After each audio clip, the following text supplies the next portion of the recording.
Beleza. Boa tarde aí, pessoal. Dando início aí mais uma palestra. A gente está com o Thiago aqui, Thiago G-Boys Brasil. Ô, Thiago, eu vou ficar de olho aqui no chat e nas pessoas que pedirem para entrar, né, estiverem fora do domínio da UFOP. E aí eu vou deixar você se apresentar para o pessoal aí, pode ficar à vontade, viu? Beleza. Pessoal, boa tarde. É um grande prazer poder estar aqui para falar um pouco mais do que eu fiz a vida inteira, que é mexer com bicho e falar de bicho, né? Bicho e pessoas. Então é uma grande satisfação, né? Poder compartilhar um pouco mais. Agradecer o convite aí, né? Do Renan, a Cris, que também, né? Tentou intermediar o contato para a gente poder estar participando. Tem uma época do ano, né? O segundo semestre realmente que tem mais demanda de situações, assim, né, de oportunidades para estar falando. E a gente sempre que pode estar participando. Quando não sou eu, alguém da equipe, mas a gente sempre tenta estar participando ao máximo aí. Eu sou biólogo de formação, né? Eu falo que a gente que gosta de bicho assim já nasce meio doido, assim. Então, eu desde criancinha mesmo tive uma grande assim paixão por animais, né? E aí tudo assim, tudo que era bicho que podia, então desde de inseto, invertebrado, anfíbio, tudo. Então, o que podia conviver com bicho, a gente sempre priorizava essas oportunidades. E quando eu estava à toa, na época não tinha internet, não tinha rede social, então eu estava no quintal, quando era moleque, catando tatu-bolinha, brincando com bicho, cuidando de bicho. Então, isso aí é um pouco do resumo assim, da minha história. E sempre naquela vibe, quanto mais convívio, melhor, né? Aquilo que fazia muito bem. Então, o que a gente sente que faz bem, a gente busca mais. E com isso, só criando cobra em casa são 32 anos, né? Em convívio com cobra, assim. Então já tem um tempinho aí. Acho que boa parte, talvez, da turma não estava nem nascida ainda. E a gente já estava aí criando. Hoje é muito mais fácil com o fator da internet, né? Na época não tinha internet, então muita coisa foi tentativa e erro mesmo. E é isso aí. Vamos pedir para compartilhar. Eu vou falando um pouquinho mais no decorrer da... Ô, Thiago, repete, por favor. Não te ouvi. Tá. Eu falei que eu já ia pedir para compartilhar a tela, né? E no decorrer da gente vai falando. Você quer apontar alguma coisa antes? Não, tá tranquilo para mim. Pode dar sequência aí. Beleza, então.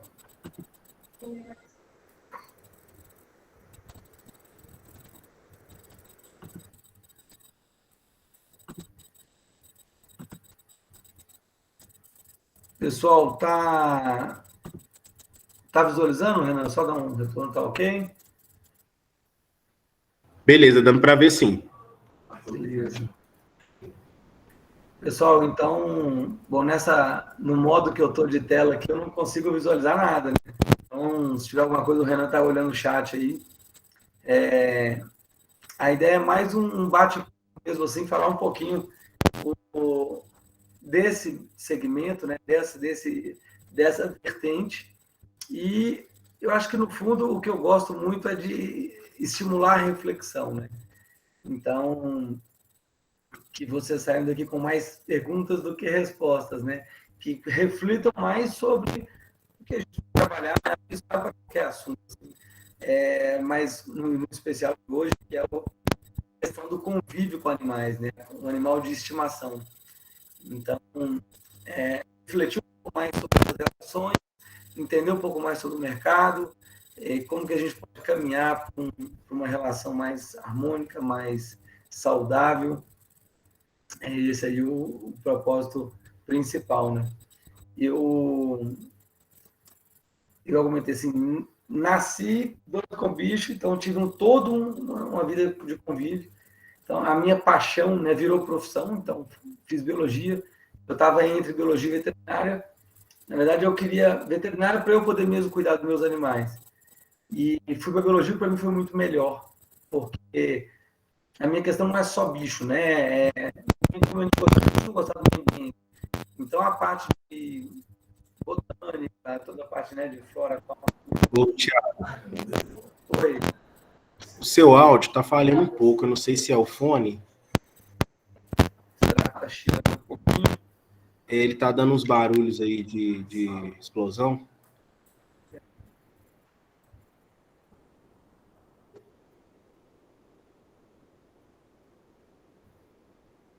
Não sei se ele, às vezes o balançar dele melhorou um pouco ou não? Como é que tá? Quando você começa a falar, ele começa a dar os estouros. Vamos tentar sem o fone para ver? Pode ser.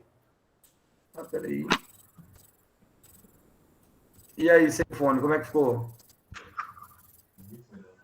Tá, deu uma melhorada boa. Se está melhor, então beleza, a gente segue assim, então, tranquilo? Beleza, então. Beleza. E aí, então, a paixão por animais virou profissão, né? Então, fui para biologia, que para mim foi muito melhor pela amplitude da visão, assim, né? Então, a possibilidade de não só saber da biologia, dos animais, de comportamento, de ecologia, como entender as relações, né?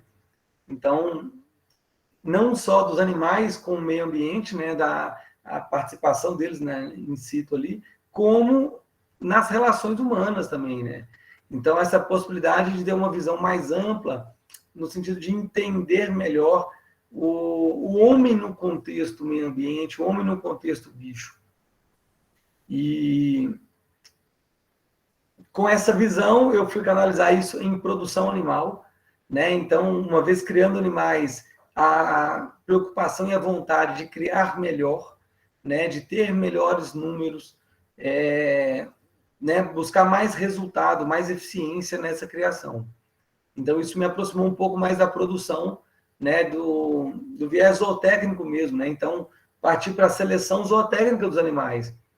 Lembrando que a gente trabalhando com animais nativos, então nós quase não temos seleção artificial em cima de produção. É algo muito virgem, podemos construir muita coisa. E então isso trouxe um olhar bem no sentido de produção mesmo. E eu até brinco muito o seguinte, que eu falo que o biólogo é muito apaixonado, né? Então a gente normalmente tem um ideal de mundo, ideal de vida muito legal, mas às vezes muito romântico também. Então, a gente precisa ter a nossa paixão, a nossa visão assim de mundo, mas também a gente tem que estar com o máximo de pé no chão para estudar a aplicabilidade disso. Né? Como que a gente consegue buscar a melhor harmonia nas relações? Então, na prática, o homem causa impacto. Né? Quando a gente olha a natureza preservada, a gente sabe nitidamente que o homem traz impacto para aquilo. Mas a gente faz parte disso, né? A gente faz parte do contexto. Então, buscar aquela forma, como que a gente pode existir com o mínimo de impacto possível. Né? Então, nós vamos ter impacto numa área, então talvez não possa compensar em outra, no sentido de amenizar mesmo a nossa existência na vida, na Terra. Né? Isso eu acho que é uma busca que o biólogo tem que ter isso bem claro, assim. A gente sonhar, a gente ter uma visão de mundo que a gente entende, mas a gente entender que existe o mundo ideal, que é o que a gente sonha, e existe o mundo real. Como que a gente consegue conciliar, né, trazer vieses do mundo ideal para o mundo real. Mas lembrando que entre o ideal e o real tem uma distância, às vezes, muito grande, né? A gente fala de mundo ideal, lógico que é o ideal na minha visão, como cada um tem o seu mundo ideal. Né? Então, é uma visão, às vezes, muitas vezes, utópica, né? Então, é meio que filosofia, assim, mas a gente tem que ter a consciência, a clareza da realidade, do pé no chão. Eu falo que, às vezes, assim, o pessoal, quando a gente fala de produção, de índices zootécnicos, produtividade, fecundidade, tudo, a gente aproxima muito mais, às vezes, de uma realidade da veterinária do que da biologia. Né? Lógico que a biologia também tem estudos de reprodução, né, isso é indiscutível, mas eu falo a familiaridade do assunto. Então, às vezes é mais simples do veterinário entender essa relação, até por viver mais no convívio pet. Então, hoje a ideia é a gente tentar trazer o seguinte, apesar de não ser realidade da maioria dos biólogos, né, todo mundo tem uma visão do que é o mercado pet hoje, né, do que é o mercado de animal de estimação. E esse volume que está se tornando, está incorporando em todo esse segmento, está abrindo uma possibilidade de mercado de trabalho gigante, né? Então, é um mercado extremamente carente. É um mercado em que o biólogo pode atuar de diversas formas, que seja na nutrição, que seja na parte de sanidade, na parte de patologias. Então, a gente tem como conseguir aproveitar esse crescimento também do mercado pet para o mercado de trabalho para biólogo, né? Que é uma coisa fundamental da gente conseguir já vislumbrar isso na graduação, né? Eu, então, a primeira cobra em cativeiro em 1990, com 9 anos de idade, e aí a foto aí, eu estou todo sorridente, que eu estava com esse é uma sucuri do Marajó, é o Neto descauense. Era a primeira vez que eu vi esse bicho na vida, depois de quase 30 anos mexendo com répteis. É um bicho bem legal, é raro, só ocorre na região da ilha de Marajó e Amapá, então no Brasil, pensando no Brasil, numa extensão toda, é um bicho bem raro. E hoje a gente está conseguindo fazer um trabalho já legal lá num dos nossos criatórios de reprodução desse animal também. É como se fosse uma mini sucuri. Eu, quando era novo, eu sempre falava que eu mexia com bicho para não mexer com gente. Que era muito melhor, muito mais gratificante mexer com bicho do que mexer com gente. E no que foi, a vida foi passando, eu vi que quanto mais eu queria mexer com bicho, mais eu tinha que mexer com gente. Né? Até porque eu escolhi um grupo de animais que era altamente predado, né? Então, eu cansei de ouvir em viagens que cobra boa é cobra morta. Isso foi, eu cansei de ouvir. Então, para eu mudar essa realidade, eu tinha que relacionar bem com pessoas. Então, eu vi que comecei a ver a importância dessa relação e como eu conseguia trazer muito mais benefício para as espécies, para os animais, educando mais. Né? Então, aí começou a ter eu comecei a ter uma compreensão melhor da importância da educação mesmo, para aquela pessoa mais simples, aquele mateiro que está lá, né, no meio do mato lá, até para a pessoa da cidade, que um dia ela vai estar numa estrada, tem uma cobra na estrada, ela pode desviar, vai estar num sítio. Então, a importância da educação mesmo. Eu até estava falando aqui antes de abrir, que hoje acaba que todo mundo que adquire um animal desse, para animal de estimação, ele vira, né, guardado as suas proporções, um mini educador ambiental. No sentido de que existe uma consciência muito grande da sociedade hoje em busca de informação, né? Então, eles buscando informações ali sobre como criar, como manter, comportamento da espécie. E aquele conhecimento que a pessoa adquire para criar um animal, ela passa a replicá-lo para as pessoas do seu convívio. Então, assim, a gente consegue, aos poucos, ir quebrando a resistência da sociedade, né? Nesse sentido de nem todas as cobras oferecem risco, né? Eu falo que não tem bicho mal, né? Na verdade, a cobra não ataca, a cobra defende. Então, a gente que adentra o ambiente dela, então, no mato, os acidentes acontecem porque ela está defendendo o seu território, né? Defendendo a sua integridade ali, e conseguir replicar um pouco dessa visão. E quando eu comecei a entender a importância no sentido de pessoas nesse processo,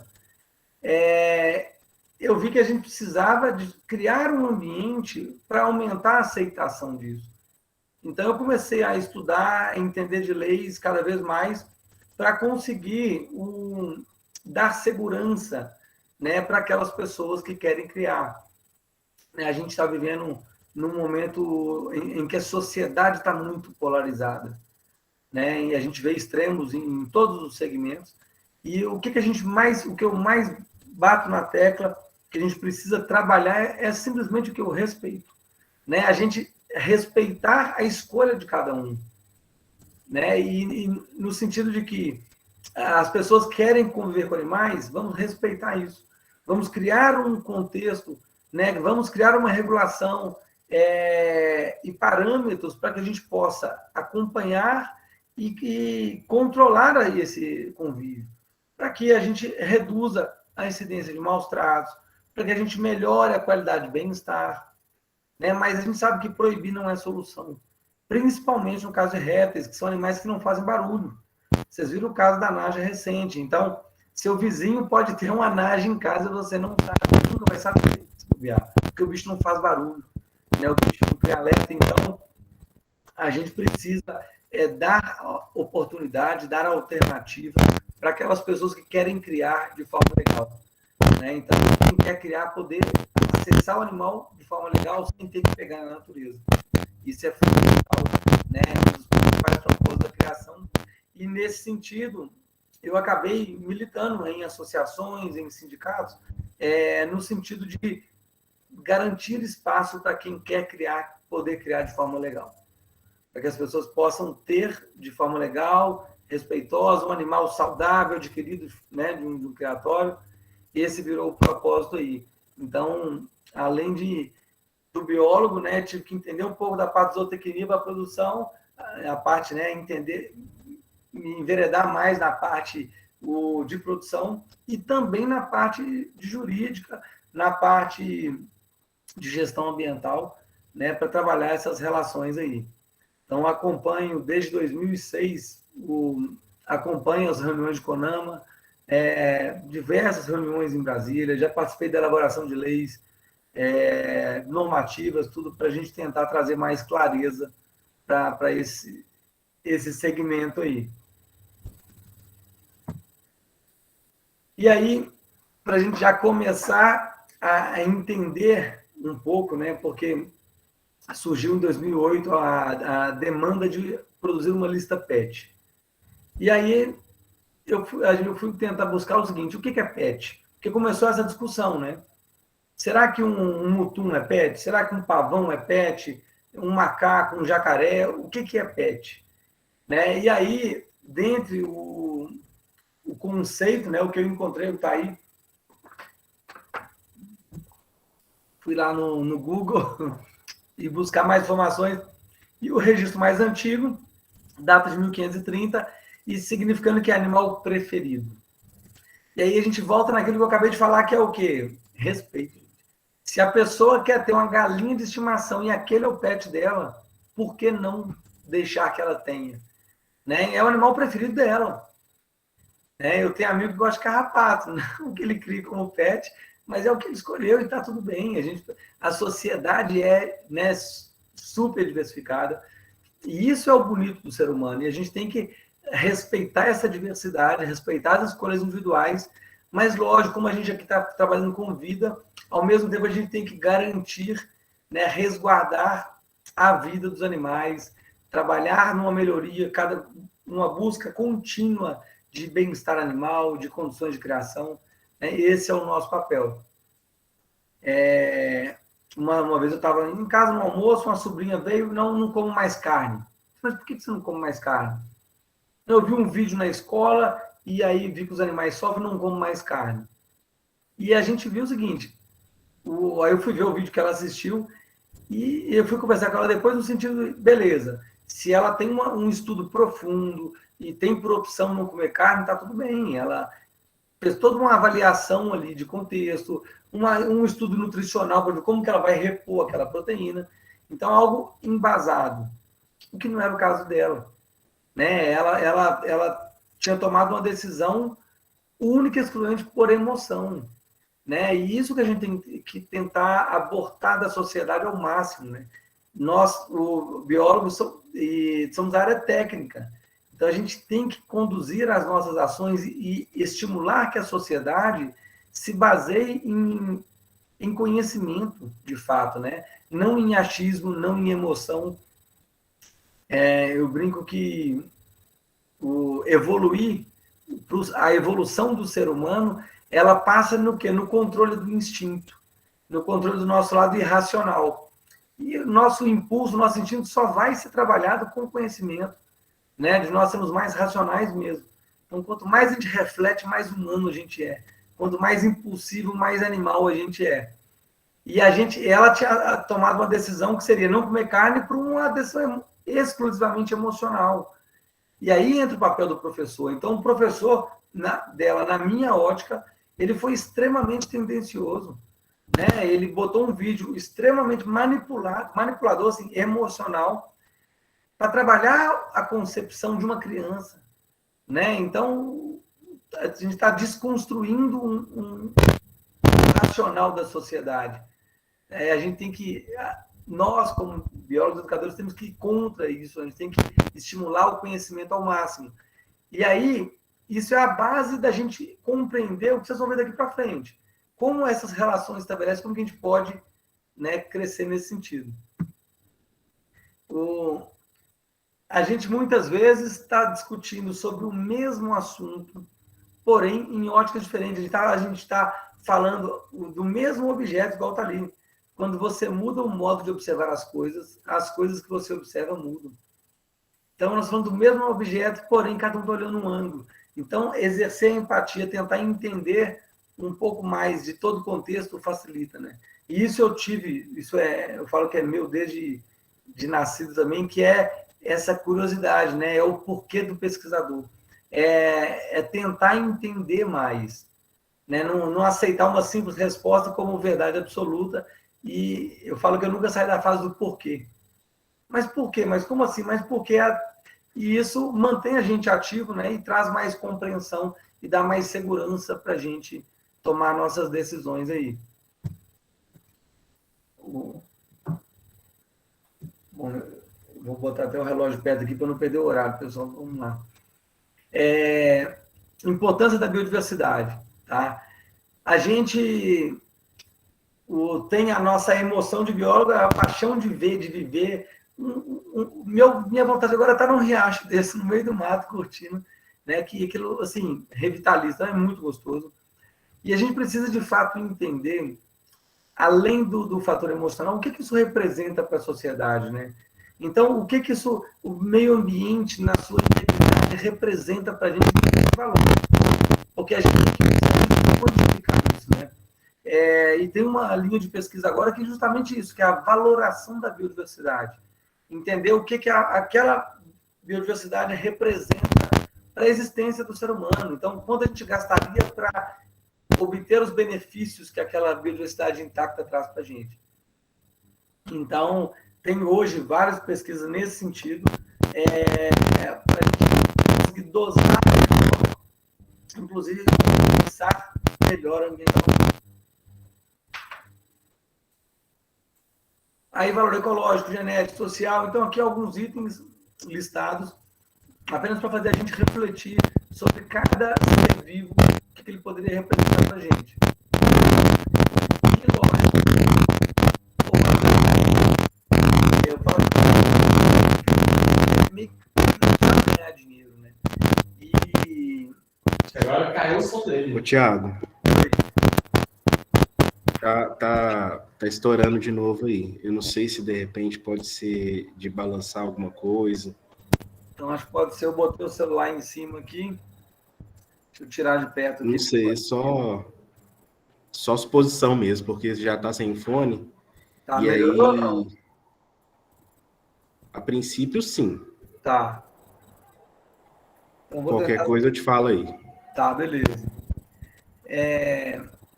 Eu falo que, assim, no Brasil, meio que, uma questão meio social, o pessoal meio que criminaliza a relação de dinheiro, né? E a gente tem que ter isso com muita clareza, porque não tem relação sem dinheiro, não tem educação sem dinheiro, não tem alimento sem dinheiro. Então, assim, no nosso modo de viver, não existe dinheiro. E o governo não gera riqueza, né? O governo gere os impostos que a sociedade paga.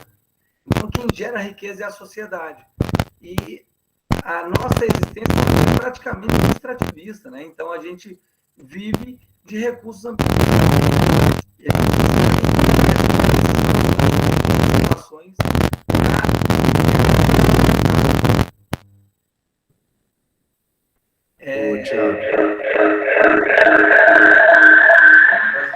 Thiago. Oi. Tem alguém perto de você ou você está usando o computador e o celular? Não. Tá só o computador, agora deu microfonia aqui. Não, a microfonia foi minha culpa aqui. É porque realmente está dando uns estouros assim que de vez em quando a gente não consegue nem te ouvir.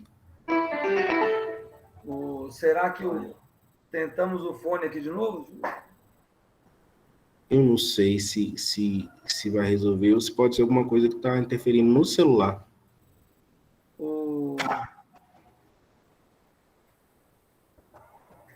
Pessoal, para vocês também tá dando essa interferência de som? Renan, Que às tá vezes pode sim. ser só para mim. Tá dando aqui também. Tá, né? Tá sim. Sim, eu botei o celular mais para longe aqui, não tem nada que... Podemos tentar o fone de novo, não sei. O que você sugere? Vamos... Deixa eu ver.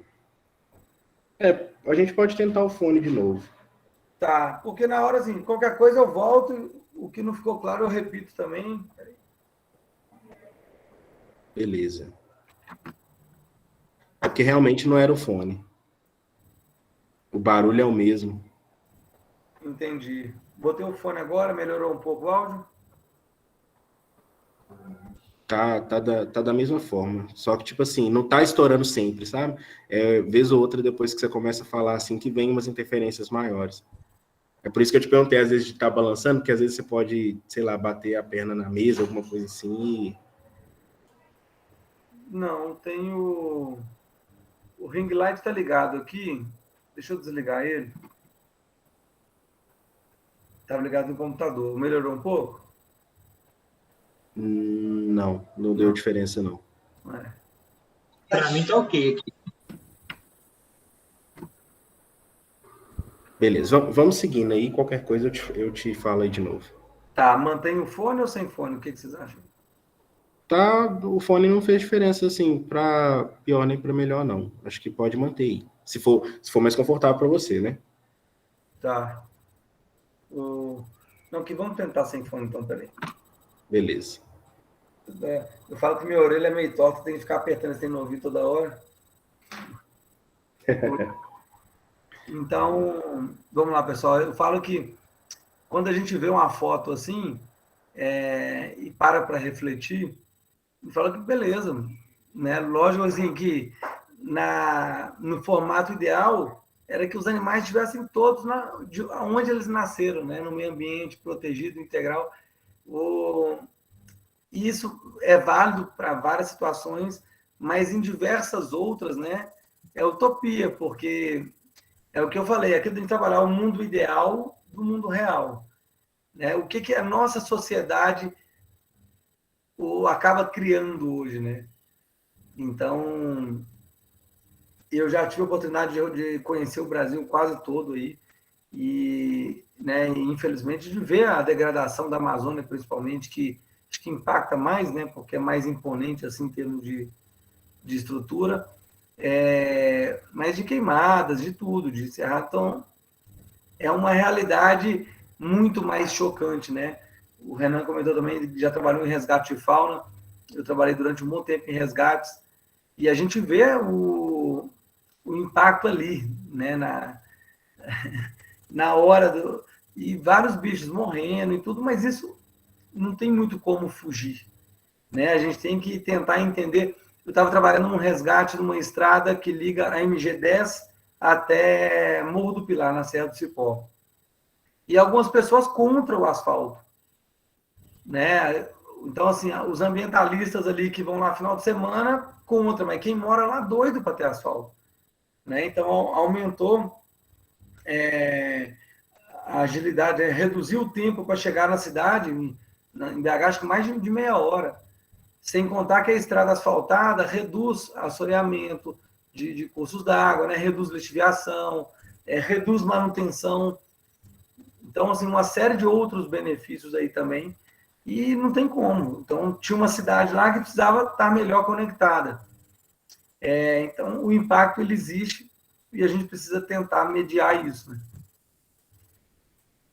E se tem impacto no meio ambiente, com certeza tem impacto na biodiversidade, né?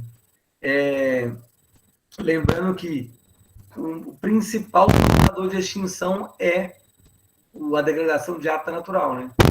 A gente tem que entender uma série de contextos para não ser tão manipulado. Então, vocês estão vendo embaixo aí esse banner, maus tratos é crime. Esse animal não sofreu maus tratos.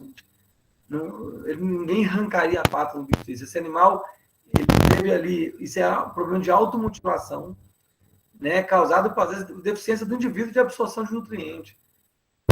Então, o bicho teve um problema, 2 ou 3 vezes em cativeiro. Então, acontece, isso não é maltrato. Né? Então, a gente tem que saber o que tem por trás daquela intenção de propaganda. Né? A gente tem que questionar bastante, tentar entender melhor o contexto para ser menos manipulado. E as nossas grandes cidades, né, que não tem como viver sem elas. Então, os animais que estavam aí, para onde foram? Eu estava, um amigo trabalhando no resgate na usina de Santo Antônio, no Rio Madeira, lá em Rondônia.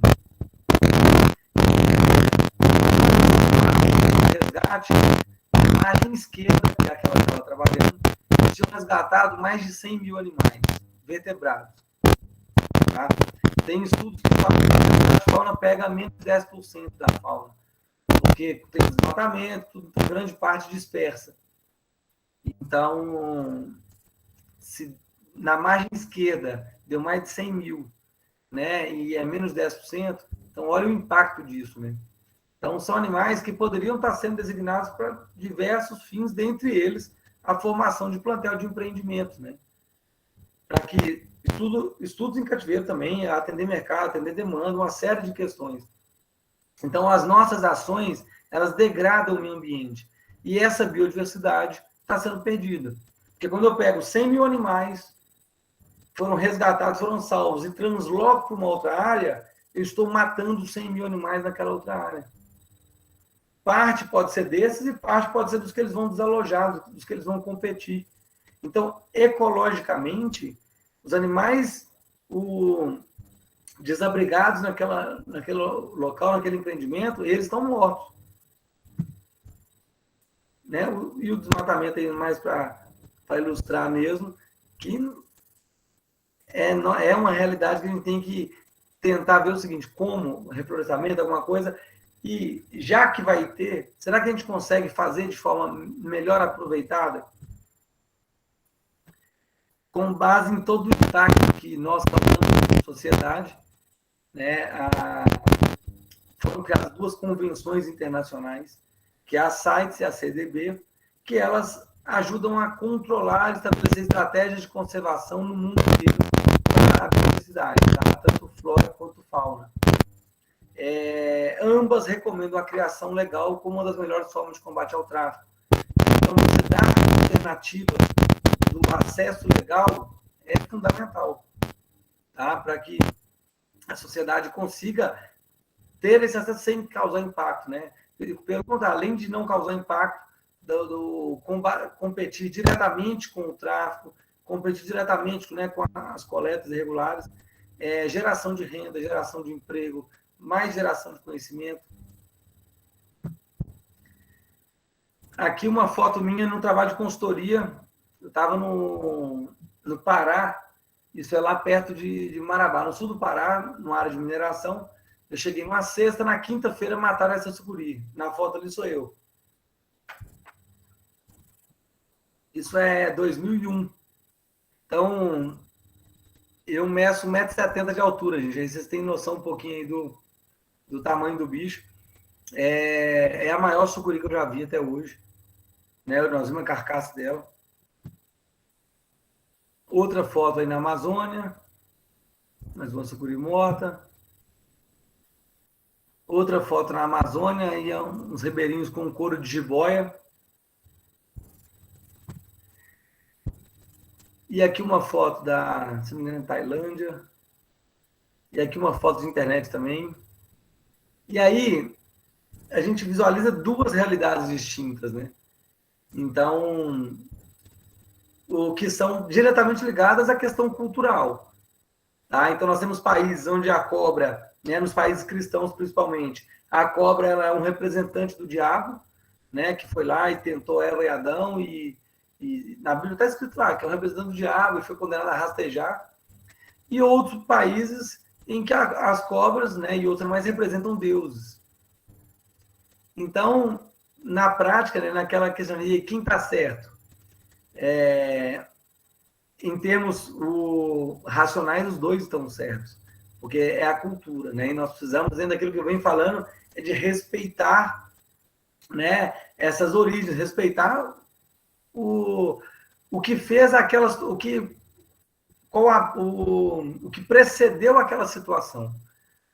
A ceia é respeitar uma coisa, concordar é outra totalmente diferente, tá? Então, eu, obviamente, sou mais adepto das relações aqui, das duas fotos da direita aqui, que são uma relação mais harmônica e amorosa das pessoas com animais, tá? Então, agora, como que a gente pode fazer para mudar a realidade da esquerda? A realidade desses animais sendo massacrados? Educação, trazendo mais informação e mostrando que nem toda cobra oferece risco, né? Que a gente pode ter uma relação de fato mais harmônica. E aí entra o papel do biólogo, né? A gente poder o segmento PET em si, ele é uma possibilidade, né, de mudar a realidade desses animais, né? Então, permitir o convívio, né, de forma legal e harmônica aí é uma forma da gente conseguir mudar a sociedade, né? De pouquinho em pouquinho a gente conseguir uma relação muito melhor. E eu garanto para vocês, hoje já é muito melhor do que há 20 anos atrás. É muito melhor, né? Para as serpentes em si. Então, os animais estão sendo menos predados, menos mortos. A gente ainda vê muito, mas melhorou bastante. E aqui, para vocês verem um pouquinho, por exemplo, vamos entender agora a dimensão do mercado PET em si. Esse é um levantamento aí, né, estimando aí a média de crescimento do mercado PET do ano de 2020 para 2021. A população PET, em tese, cresceu em torno de 3,6%. O número de animais em cativeiro. Então, nós somos um país aí com 210, 220 milhões de habitantes e com a população de pets estimada em 150, quase 150 milhões de pets. Então, contra números, não tem argumento, né? Então, tem pessoas que são contra criar animal de estimação e está tudo bem. A gente respeita, né, 100% a opinião dela ser contra, mas os números mostram que o brasileiro, na sua maioria esmagadora, quer conviver com animais, né? É cultural esse convívio com animais, não só no país, como no mundo inteiro, né? Então, as pessoas estão cada vez mais digitais, relacionando mais online, porém, esse relacionamento online não ameniza a nossa carência de relacionar, né? Nossa carência de contato. Nós somos seres sociais. Então, a necessidade desse convívio ela está crescente. As pessoas estão abrindo mão de ter filhos para ter animais. E aí, a população de animais como pet está disparando, né? É um mercado que não para de crescer, não teve retração, que eu me lembro aí, em números aí, nos últimos 15 anos que eu vi de número, não teve retração no mercado, sempre crescendo. Tanto que a gente vê hoje, se tem de loja de ração, de pet shop, tudo, para todo lado, né? É um mercado, inclusive, bem promissor. E entendendo agora, né? Então, as pessoas que não gostam de animal de estimação, elas têm o mundo ideal delas que é sem bicho, porque elas entendem que o bicho sofre. Mas, qual que é a realidade? Né? Então, a realidade é que as pessoas querem conviver. Então, como que a gente pode equacionar isso? Então, vamos educar mais. Porque quando eu educo mais a sociedade, eu consigo melhorar a condição daqueles animais que estão ali sendo mantidos com animal de estimação. Acho que essa é a melhor saída, né? Não, proibir não vai resolver, de fato, né? Aqui, voltando, então, aqui embaixo ali, os animais... Bom, as aves, né, estão estimadas aí em 41 milhões de aves, tá? Que então pega um pouco desse mercado que a gente está falando aqui, né? Então, o mercado de aves canoras aí, que seriam os curiós, bicudo, trinca-ferro, é um mercado gigantesco e crescente, né? Eu já vi ave aí de mais de R$ 1.000.000, tá? Então, mercado bastante crescente. E os répteis estão alojados ali junto com outros animais. Então, estimado aí em 2,53 milhões de animais a população para esse ano. Tá? Infelizmente, os répteis, na sua grande maioria, ainda ilegais, né? Então, o mercado está começando a ser abastecido de forma mais consistente com mercados legais de alguns anos para cá. No Brasil, a previsão de faturamento para 2021, então, 35 bilhões de reais. Pessoal, isso é mais que a linha branca de eletrodoméstico, sabe? Assim, isso é muito representativo em termos de país. Igual eu falei, é um mercado que vem crescendo muito. E todo esse mercado está baseado em quê? No animal. Então, a gente trabalha, né, no caso do Jiboias Brasil, na base da cadeia. Então, produzindo animais que vão ser criados e vão alavancar todo esse mercado aí. O faturamento mundial aí, estimado em quase 140 bilhões de dólares, tá, no caso aí. Então, multiplicando isso aí por 5, nós vamos ter aí 700 bilhões de reais, mais ou menos. Então, é muita coisa, muita coisa. E como eu falei, é um mercado crescente. Pode procurar na internet, vocês vão ver nos últimos anos aí. Isso é um levantamento aqui, da CITES, eu até preciso atualizar ele, só para vocês terem noção. A CITES é a Convenção Internacional que controla o comércio internacional. Então, ela botou regras para controlar o comércio e movimentação, para que não tenha superexploração e, né, tentando no sentido de preservar as espécies. De répteis, das 10 espécies mais vendidas no mundo, 2 são brasileiras, que é a iguana e o tigre e o tracajá. Tá? De mamíferos primatas, das 10 mais vendidas no mundo, 2 são brasileiras, que é os micos, os calitrix e o mico de cheiro lá. De anfíbios, das 10 mais criadas no mundo, 3 são brasileiras. Então, assim, a gente vê números absurdos e o mercado praticamente controlado por países estrangeiros. Das aves, pessoal, das 10 mais vendidas, 2 são brasileiras. E, para vocês terem noção, a jandaia sol, que é essa da foto da direita, ela ocorre apenas em Roraima, está considerada como espécie ameaçada hoje, está como vulnerável, não pela população reduzida, mas é porque ela ocorre numa área muito restrita no país, tá? Tem uma população boa, é super criada, então o bicho que está em risco de extinguir é zero, tá? Já está garantido já pela população de cativeiro, já está garantido. E embaixo a caturrita. A caturrita é uma ave lá do Rio Grande do Sul, é a mais, né, vendida no mundo aí, e dentre os cetacídeos, tá? E ela é o seguinte, no Brasil ela é considerada praga agrícola. Então lá eles podem matar uma quantidade X de bichos porque dão prejuízo à agropecuária. E olha só para você ver, assim, o cúmulo do absurdo do uso do recurso biológico, né? Então eles poderiam pegar as populações, fazer cadastrar as populações carentes da região para fazer manejo de ovo.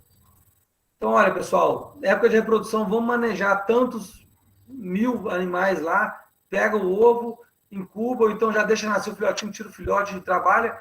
Uma forma, em vez de matar o bicho adulto, vamos reduzir a natalidade. Transformar o que é problema hoje em renda. Assim foi feito com o jacaré no Cunhã. Né? Tinha uma população grande de jacaré e comeu uma criança, eles criam, a população estava revoltando, querendo matar. O ICMBio fez um levantamento, né? Tem uma reserva extrativista. Então, hoje, o jacaré que matava pessoas está salvando, está dando condição para a sociedade, com melhorias. Gerou renda, né? Os jacarés levaram renda, né, com manejo de carne e couro, e a população hoje tem melhor educação, melhor assistência médica. Então, é transformar problema em benefício, que é o caso que a caturrita podia acontecer. Né?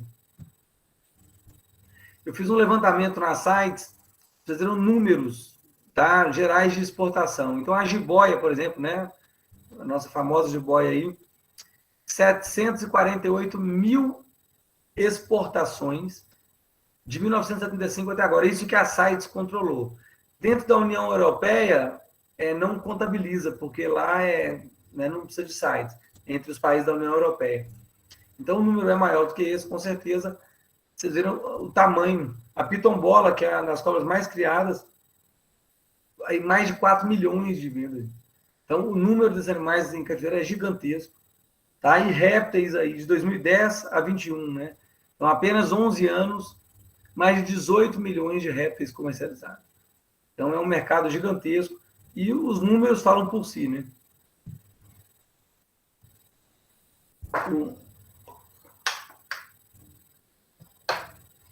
O papel do criador no combate ao tráfico, né? Como que nós, criatórios, podemos auxiliar,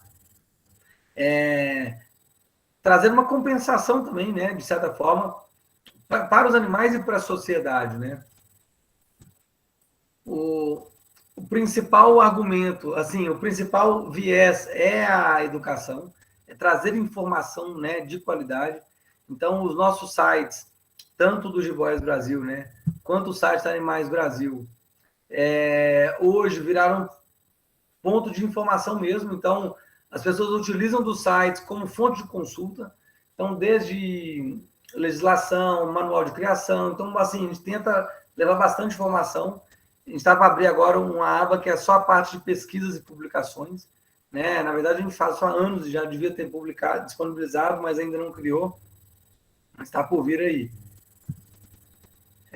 Além das informações, a indicação de profissionais para dar suporte, né? Então, hoje tem 2 segmentos crescendo junto com o mercado, que é a parte de biotérios, venda de alimento vivo, tanto insetos quanto roedores, e também a parte de atendimento clínica veterinária. Então, a gente concentrou tudo no site, uma forma de ajudar a pessoa que quer ter, né? Então, dar agilidade na informação para manter melhor os animais ali. A parte de legislação, a maioria da legislação brasileira, ainda a maioria dos empreendimentos, eles são geridos por atos infralegais, que são aqueles atos que estão na hierarquia jurídica abaixo de legislação, abaixo de lei, tá? Então, seriam portarias, instruções normativas e resoluções. Isso traz uma grande instabilidade para a criação, tá? Porque são atos que podem ser mudados facilmente, principalmente portaria e instrução normativa, né? Resolução é mais complicada, que normalmente vem de conselhos, mas portaria e instrução normativa, uma canetada revoga ou altera. Então, isso para a gente em si é muito ruim, que empreende na área, e isso tem mudado de 2011 para cá, tá? Pra vocês terem noção, Jiboias Brasil, nós temos 2 espécies na nossa licença, tá? Apenas as jiboias e as jiboias arco-íris, enquanto a Animais Brasil hoje, na verdade, já essa lista está até desatualizada, nós temos mais de 70 espécies hoje. E por que tanta diferença? Por causa das legislações, tá? Então, hoje, acho que está para frente, está um pouquinho para frente, eu vou falar dos momentos, né, de legislação no país, né? Então, de 2011 para cá, teve uma mudança em que a competência foi delegada aos estados e não para a União, e os estados puderam, então, fazer normas próprias, tá? E a gente decidiu ir para Alagoas, porque lá é lei, né? Então, a gente tem uma segurança muito maior de empreender lá. E aí, tá aí, transcrito na nossa licença, né? Então, a gente pode criar muito mais espécies. A gente sempre no criatório coloca uma licença maior, tá? Do que de fato a gente vai ter, porque a gente nunca sabe qual bicho nós vamos conseguir para a formação de plantel. Tá? Isso é um ponto importante, que, por exemplo, o criatório ele vende exclusivamente animal nascido no criador. Tá? A gente não pode vender animal de vida livre. Os animais que os órgãos ambientais destinam para a gente, ou que a gente recebe de transferência de outro empreendimento, são animais que a gente chama de F0. São animais que eles têm que compor exclusivamente o plantel reprodutor. Só podemos vender filhotes nascidos ali.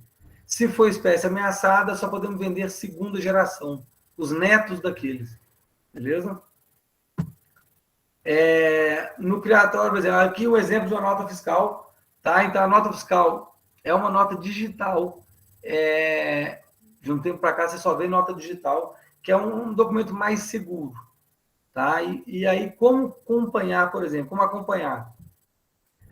No cabeçalho da nota, você tem um código de barra, tá? Esse código de barra, e aqui embaixo está escrito, consulte a autenticidade no portal nacional. Então, você consegue verificar se essa nota é uma nota verdadeira, tá? Então, primeiro ponto, para quem se deparar com o animal legal e tiver alguma dúvida, conferir a nota se ela é realmente verdadeira.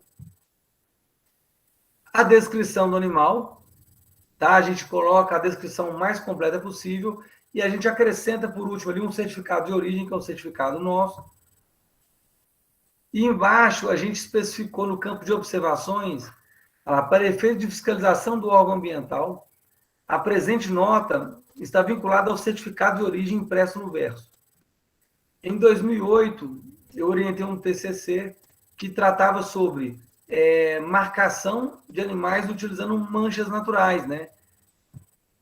Então, as manchas dessa arco-íris, por exemplo, tá? Ela é igual à impressão digital. A disposição das manchas, a combinação das manchas. Então, é igual a digital. E isso possibilita, além do microchip, uma segunda marcação, que é possibilitada pela foto-identificação. Não tem como a gente evoluir sem pesquisar, né? Então, nessa história aí, a gente estabeleceu parceria com diversas instituições de pesquisa, tá? Estão listadas aí algumas delas, que desenvolvem trabalho contínuo aí entre mestrados e doutorados.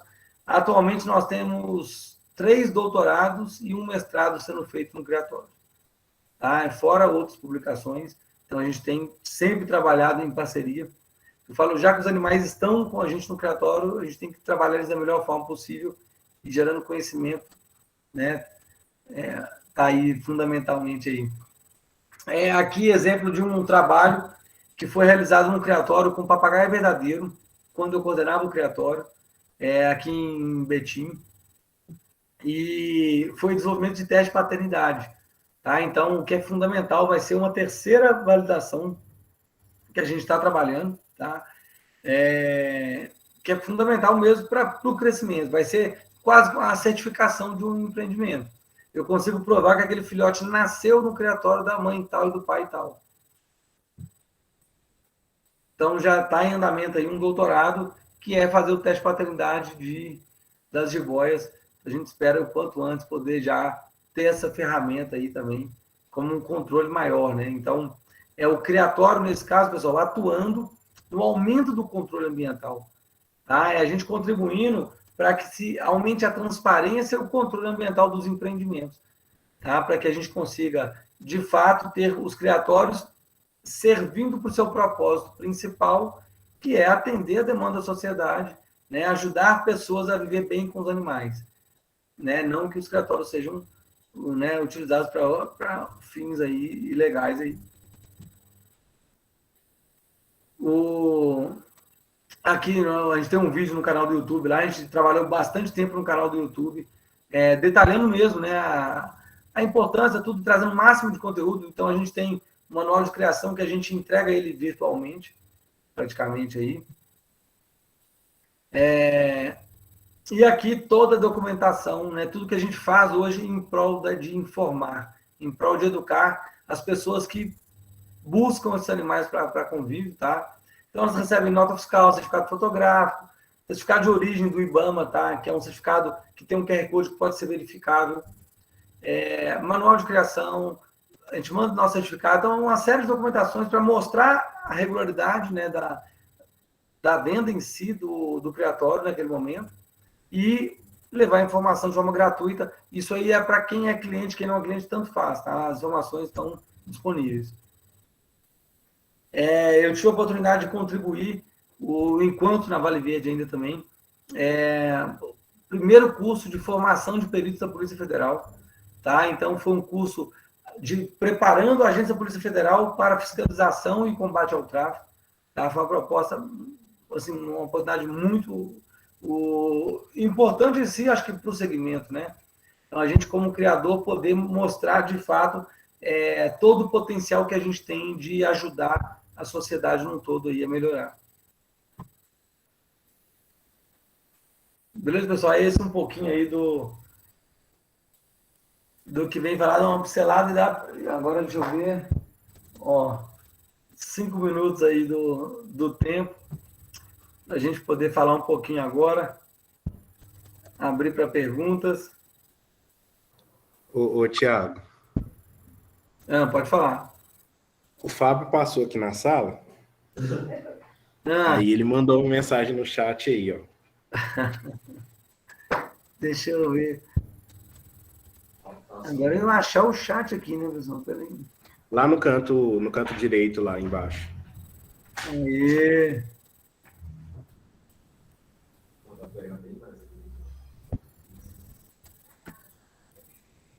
Bernardo, peraí. Não tô vendo a mensagem dele aqui, não. Tá em cima da mensagem do Bernardo aí. É porque tá no meu nome, tá com o meu nome. Ah! Contar da mordida da cobra. E foi quando eu estava estudando com ele lá. Foi na época da faculdade mesmo. Peraí, só um minutinho, peraí. Espera aí, pessoal, rapidinho.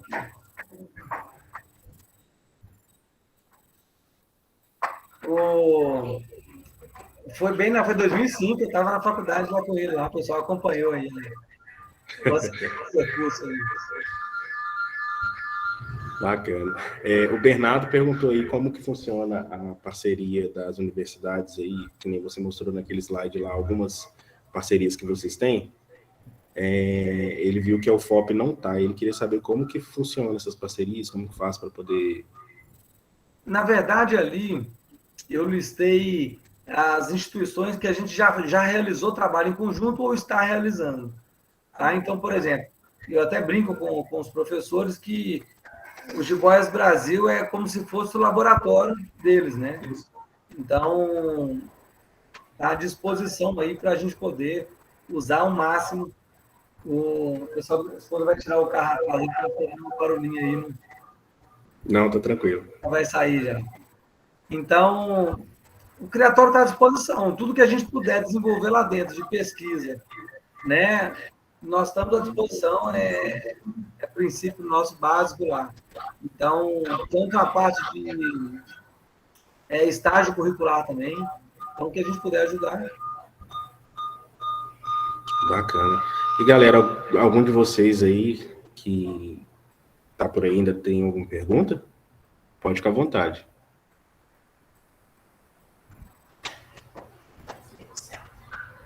Ninguém?